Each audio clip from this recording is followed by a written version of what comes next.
Ay, nako, mga kagandang buhay. Isa pong karangalan na ma-interview natin ang tatay po ni Ninyo. So, Tatay Igmi, no? Ilang years ka na ba, Tatay Igmi, sa ganitong klaseng anak buhay? Abay, di makatutuos mo yun. 16 anyos ako noon. O, 16 anyos ka pa lang noon. Nagbabaka Ano ka na ako. ngayon? Oo, 77. O, 77. So, mga 60 years? Para. Oh, mga 60 years. Ayan. So, baka talaga inumpisan mo? Bakat baboy. Bakat baboy. Pero ngayon, nagkakatay ka na ng kalabaw. Oo, nakakatay ng kalabaw. Ito, tinuruan mo lang si boss ninyo. Next gen. Oo. Next generation. Next generation nga, si ninyo. Oo. Ayan, tay. Maganda bang kita, tay? Okay Yumaman ka ba sa paghahayop? Ika ngay nakakaraos. Oo, ayan, tay. Kailan ka pa ba magre-retire sa paghahayop? Ay, ako'y kangay habang may buhay at may Yun ang gusto ko sa'yo, tay. Gagayahin kita. Sabi ni Kabiyay Roger, ni asawa ko, hanggat may buhay. Yan. Lalaban daw siya para dito sa negosyo niya. Ito na yun, walang ayawan. Walang ayawan. Kahit na medyo nalulugi kami tayo, sabi niya, sige, hanap tayo ng paraan. May bawi. May bawi daw. Bawi. Sabi niya may bawi, hindi laging lugi yan. Ang hanap buhay naman, hindi lahat itubo eh. Hindi, tama tayo, no? Oo. Kasama talaga, nalulugi tayo, pero natubo rin naman tayo. Wow! Tay, bigyan mo ako ng advice. Para, kasi ako napanghinaan na ng loob eh. Bigyan mo ako ng advice ngayon sa pagninegosyo. Yung pinakamagandang advice mo. Pinaka may ano ko sa inyo, Ining.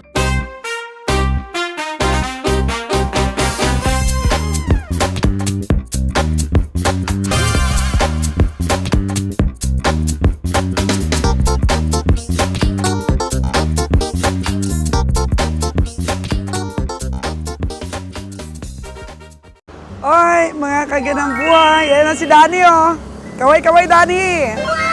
Ako si Danny po ngayon ang ating driver. Papunta po ng Bitas. Ayan. At medyo gumagabi na. Nag-loading na po kami. Ito po'y nasa 25 na kalabaw ang natira. So, nakakain po doon sa damuhan kanina. Ang ating mga kalabaw, nakapagpahinga po ng konti. Yan sila. Medyo okay na sila, mga kagandang buhay, oh. Yan. So, babagtasin na po natin ang papunta ng Bitas Tondo. At may iwan po dito si Nalon. Dahil si Nalon po ngayon ang in-charge muna. Doon po sa kay Ninyo, mga kagandang buhay. At napaka-bless po natin na meron pong in-house na tumutulong doon kay Nalon para po magpainom sa ating mga hayop. Yan, para makondisyon po. Para sa katay mamaya pong alas 10 ng gabi. Ayan. So, wala silang tulog nito. Sabi ko kay Nalon, pikit-pikit muna siya. Dahil kami ni Kabiyahe ay sasama po para sa trip namin to Bitas Tondo. Para po makita rin natin katayan doon sa Tondo. So, ni-invite po sana tayo ni Sir Nino para po sa katayan dito sa Alfonso. Dahil maganda po, bago daw, puno ng CCTV. Yun po sana ang gusto kong katayan, may CCTV.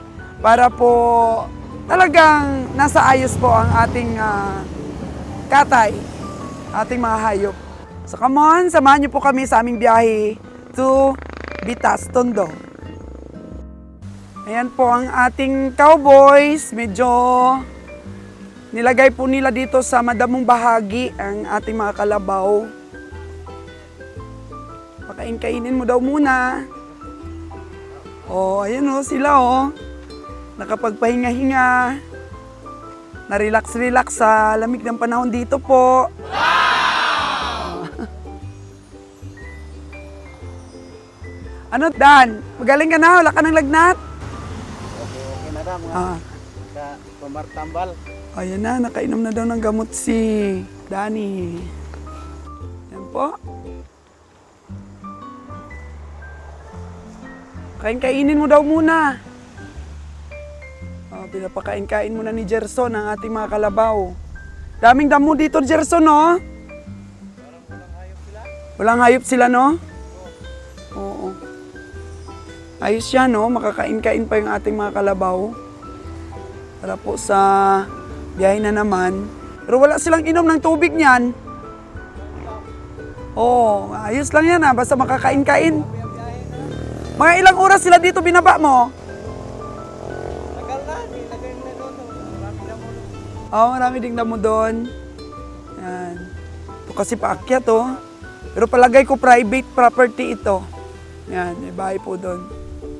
Mabuti na lang at pinayagan nilang makakain-kain muna ang ating mga kalabaw dito.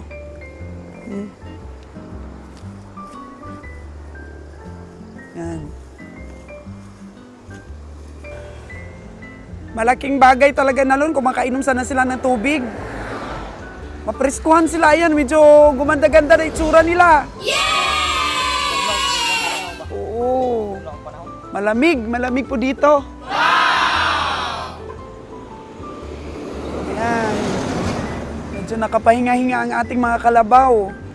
Laking bagay po talaga. Sana next time ay makakita tayo ng isang lugar dito, malapit na marintahan natin para next time magdala tayo, makapahinga pa dito. Dapat marami talagang stopover ang ating mga kalabaw para wag talaga mag-lose weight at ma-stress sa biyahe. Ayan na-stress sila kanina. Pero ayos na ngayon. Ilang oras, medyo wala kasing init dito. Talagang malamig. Ayan yung kalabaw dito baka magsungay na naglapit silang dalawa. Ayun. Oh no! Kunin mo na, Rico! Naglalapit sila Dahil po mga kagandang buhay sa hardship ng ating pagnenegosyo ng livestock buying for slaughter, nakapunta po ako sa mga iba't ibang lugar po dito sa Luzon. So kahit gaano man po kahirap ang mga sitwasyon natin sa buhay, ituring pa rin nating it's a blessing. Dahil dito po mas lalo tayong tatatag, mas lalo pong makikilala natin ang mga loyal nating mga tao at may panalo po natin ang bawat journey na ating tinatahak mga kagandang buhay. So it's a blessings dahil hindi naman po lahat ng tao nabibigyan po ng pagkakataon na kagaya nito, mapuntahan yung iba't ibang lugar, masubukan yung mga napakahirap na mga bagay at ating mapagtagumpayan, di ba po? Kaya it's a blessing. So sa aking mga subscriber na gusto ring mag-negosyo, nag-iipon ngayon, sana po ma-inspire po kayo sa endurance at saka po sa pagtitiis at saka sa mga bagay-bagay na pinagpapatuloy natin ang ating pag-aaral para po ma-perfect natin ang isang journey na gusto talaga nating tumagal at makatulong tayo sa iba rin. Yan, tingnan mo, natutulungan nating mga tao. Nagkakaroon sila ng trabaho at yan po ay medyo nalungkot ako na mag-stop dito sa negosyong ito ni Kabihang Roger dahil sa kanila. Dahil na-close na namin ang aming mga tauhan po, mga kagandang buhay. So dito po talaga sa lugar na to, sa Lemery, Batangas, malamig na. Parang December na po dito. Kaya medyo nagustuhan po ng ating mga kalabaw. Napatunayan po ng team namin, mga kagandang buhay, na hindi lang po sa pamimili tayo mag-focus. Paano tayo makatawad, paano tayo makahanap ng magandang source. Ang second po dito is, pariho po sila. Pariho po ang rating sa pamimili po at sa pagpapakatay kung paano po alagaan ang mga hayop natin papunta ng katayan.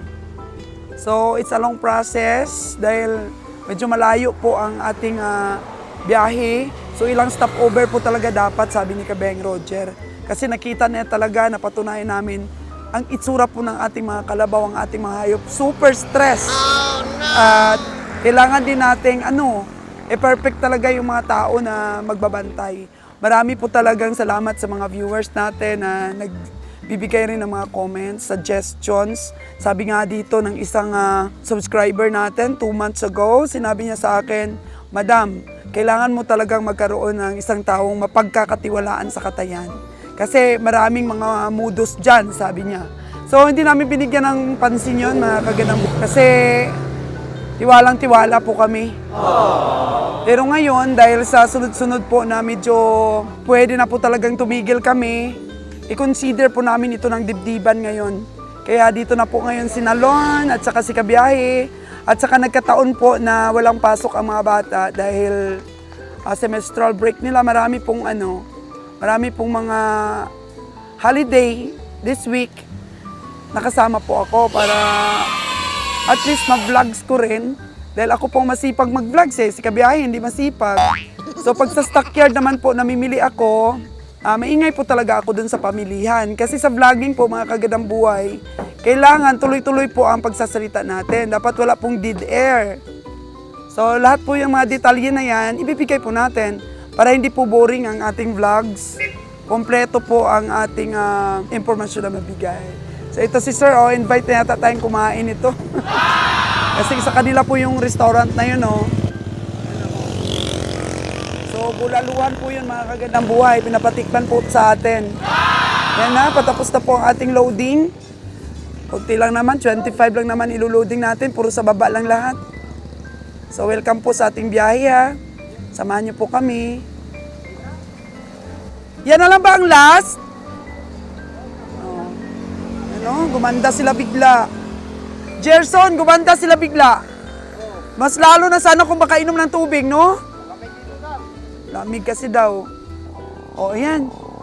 Po ang taga-katay natin, si Boss Ninyo. Ito yung tatay mo? Hello tayo, hello. Hello, yan. Ayan na.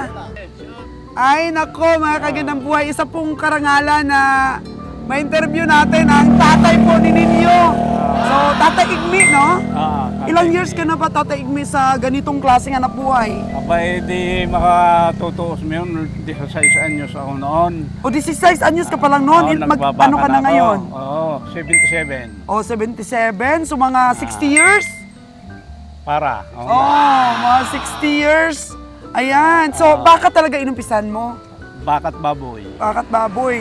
Pero ngayon, nagkakatay ka na ng kalabaw. Oo, nakakatay ng kalabaw. Ito, tinuruan mo lang si Boss Ninyo. Next gen. Oo. Next generation. Next generation nga, si Ninyo. Oo. Ayan, tay. Maganda bang kita, tay? Okay Yumaman ka ba sa paghahayop? Kangay nakakaraos naman. Ito yung next, siguro, dami na talaga milyon ito, Sir Ninyo. Yung kapitbahay namin, marami milyon. Okay, tatay, hiram tayo ng puhunan. No? Sa iyo nga ako hiram eh.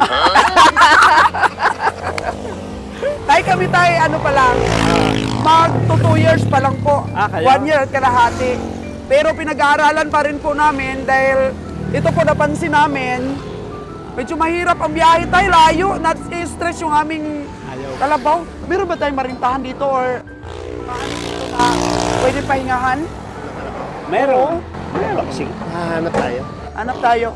Parang may tayo. tubig ba? Tapos Pero kagaya yung maka. Tapos yung medyo maluwang na kaya nakakagala-gala. Yung kay Kapitan Oo. doon, makuha natin yun. Yung nyugan pa yun. Walang May masamang... tubig ba doon, tay? Meron. Oo. Walang masamang usap kay Kapitan. At atin yun. Oo, di ba? atin yun. Basta mura lang tayo, baka mahal naman. Hindi naman. Hindi naman mukhang pera yun eh. Yan, Mukhang oh. pakikisama rin lang. Galing tayo, no? tunay Meron kasi yun. mga tao na hindi ko naman ginagamit yan. Sige. O sige, hindi ba masyadong ma-high price? Oo, ganyan. Oo, tulong ba? May kalakip Yung na tulong. Mapagbigay. Oo, mapagbigay. So, dyan nga namin nilagay ninyo. Dyan nga namin nilagay para makakain sila. So, ayan tay, kailan ka pa ba magre-retire sa paghahayop? Ako'y kangay habang may buhay at may Yun ang gusto ko sa'yo tay, gagayahin kita. Sabi ni Kabiyahing Roger, yung asawa ko, hanggat may buhay. Yan. Lalaban daw siya para dito sa negosyo niya. Ito na yun, walang ayawan. Walang ayawan. Kahit na medyo nalulugi kami tayo, sabi niya, sige, hanap tayo ng paraan. May bawi. May bawi daw. Bawi. Sabi niya may bawi, hindi laging lugi Ang yan. hanap buhay naman, hindi lahat itubo eh. Hindi, tama tayo, no? Oo. Kasama talaga, nalulugi tayo, pero natubo rin naman tayo. Wow! Tay, bigyan mo ako ng advice. Para, kasi ako napanghinaan na ng loob eh. Bigyan mo ako ng advice ngayon sa pagninegosyo. Yung pinakamagandang advice mo.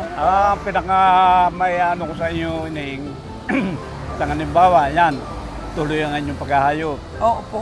Kayo ba'y may mga ahente rin ginagamit? Opo, may ahente po tay. May ahente kayo? Oo. Yun ang isa pa rin ninyong pakikiramdaman. Ha? Opo. Mahirap din yung tunay na tiwalang-tiwala tayo. Oo. Titingnan din natin yung ating, hindi naman lahat, Opo. pero kung ilan ang inyong ginagamit na tao, ilan? Marami. Marami po eh. Gusto niyo kabiyahe, marami eh. So napakaganda po ng ano mo sa akin, ng advice. Pagka medyo ika nga nahuhulog ka na, Nahulog na nga.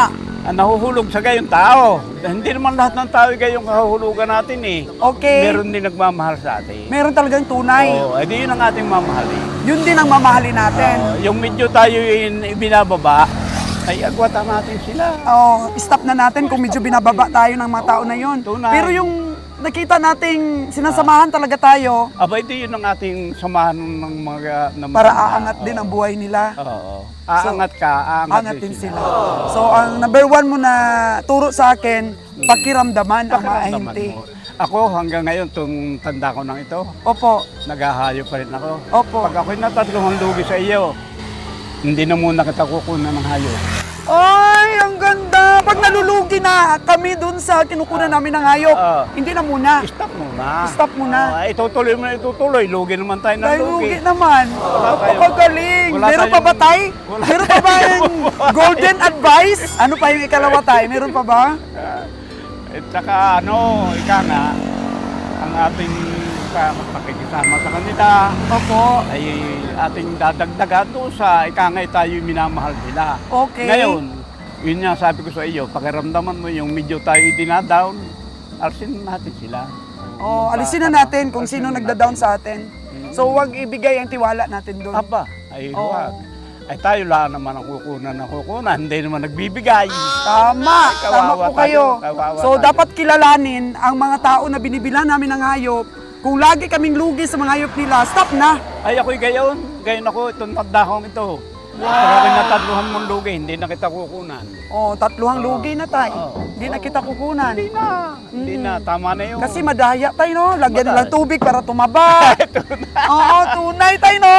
Okay na. Oo, tapos yung parang hindi ka talaga pababawiin. Mm. Gusto nila sila na lang na sila ang Kakabig. kakabig kasi sabi nila marami namang pera sila.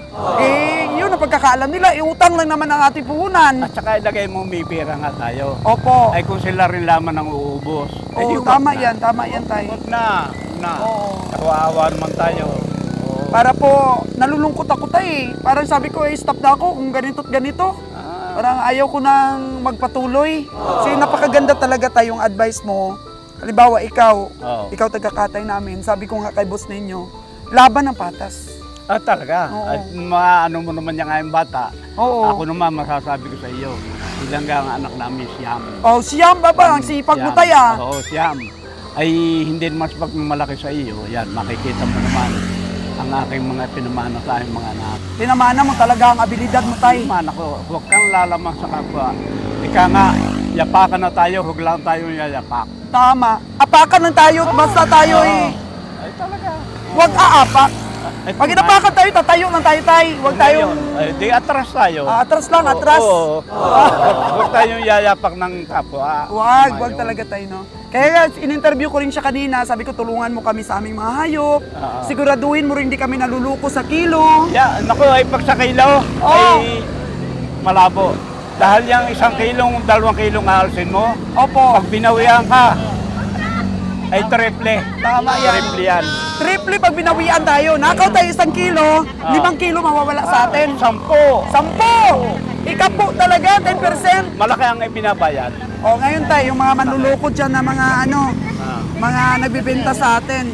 Yan. Laki din pala ng bagsak sa kanila yun. Naku, ay, Oo, nanlabang sila, yun ay tama lang habang yun ay nasa kanila. Pero pag inaubos na, wala na. mararamdaman nilang hirap ng O sa ninyo, naipasa na sa akin ng tatay mo yung mga knowledge niya. Na nag-aayop ng mga yan. Oo, matagal na nga si tatay. 16 na Pinamana taon niya ako, ay naghahayop na. O, 16 na taon. 60! Yun ang 60 pinagbuhay years! sa amin. Walang Siyam iba. pala kayo, siyam. Hindi lang kami, siyam lang. O, siyam lang kayo. Napakasipag ni tatay mo. Oh, tay, maraming salamat. Meron ka pa bang gustong sabihin? Meron pa ba na... Sa isang araw na uli. O, sa araw na uli. Down Ikaw- payment pa lang, down payment. ikaw ay- Magkikita pa tayo ulit, tay. Huwag ka sasawa ng pagsamang parto. Oh, salamat, tay. Oh, alam mo ba, tay, na mahirap ang biyahe. Pero gusto kong suportahan ang asawa ko 100%. Ayan Kaya sumasama ako. Yan ang tinatawag na buwan. Hindi mo sama sumaybay. Subaybay ka. Oo, tama po Dahil yan. yan ay pera yan. Oo. Iba yung may kagabay. Oh my God. Okay, okay. Ang pera iba, ang gagabay talaga, tay. Ang gagabay sa team. Yan. Yan. Una Nandyan yun. po si Sols Gadang Buhay na gagabay. Oo. Thank you, Talaga. tatay. Thank you. So, ayan po mga kagandang buhay, oh. Ganadong-ganado si Nalon at si Roger kumain. So, bulalong kalabaw pala yung menu nila dito. Ang sarap. Iba talaga tayo pag ano, lutong Batangas. Super. Sarap. Ayan po mga kagandang buhay, ganadong-ganado si Boss Roger. Pasalamat tayo kay boss ninyo, oh. Boss, thank you sa bulalo. Dani, ala. Dani, huwag tayong maligaw mamaya, ha? Kumain mabuti. Nakadaan ka na ba sa, Startol? Di pa. Di pa yan, si Dani. So, ayan po, mga kagandang buhay. Kain na po tayo. Ilan ba yung Sarap. sumakay sa, sa Tarakuya? Tatlo lang. Tatlo.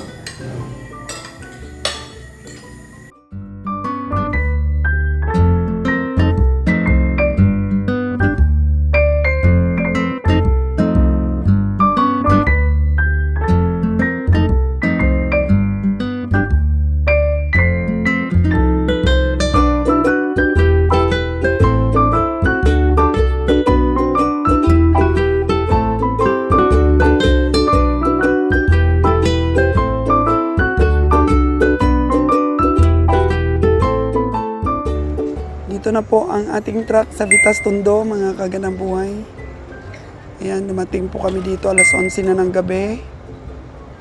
Binababa na po natin ating mga hayop. Pahinga na po sila. Ayan. So, hanap po na po tayo ng hotel na matulugan.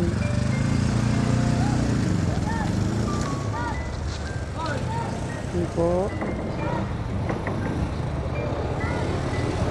Doon po banda ang slaughter. Lumang slaughter po.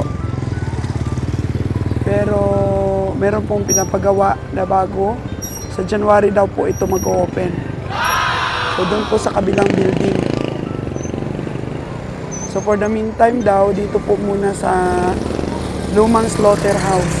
Habang hindi pa po tapos yung AA na Katayan. So ayan. Parkingan natin dito.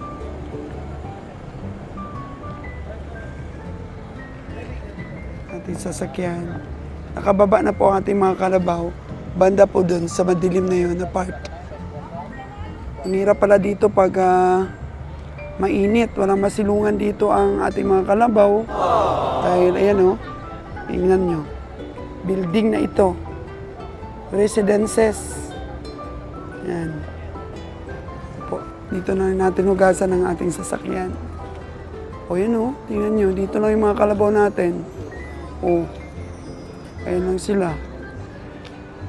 O, ayan mga baka ng iba o. So medyo mahirap po dito. O, walang masilungan ang mga hayop. Ayan, dito lang nakahiga ang mga kalabaw natin. Yan, sa kanila yung init. Ako. Hirap pala dito. Kaya mapaglagyan ng ating mga hayop. Higa lang mga kalabaw natin. Oh.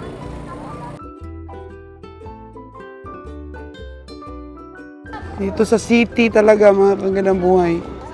So malayong malayo po sa pinagmula ng ating mga hayop. Sa ano nila.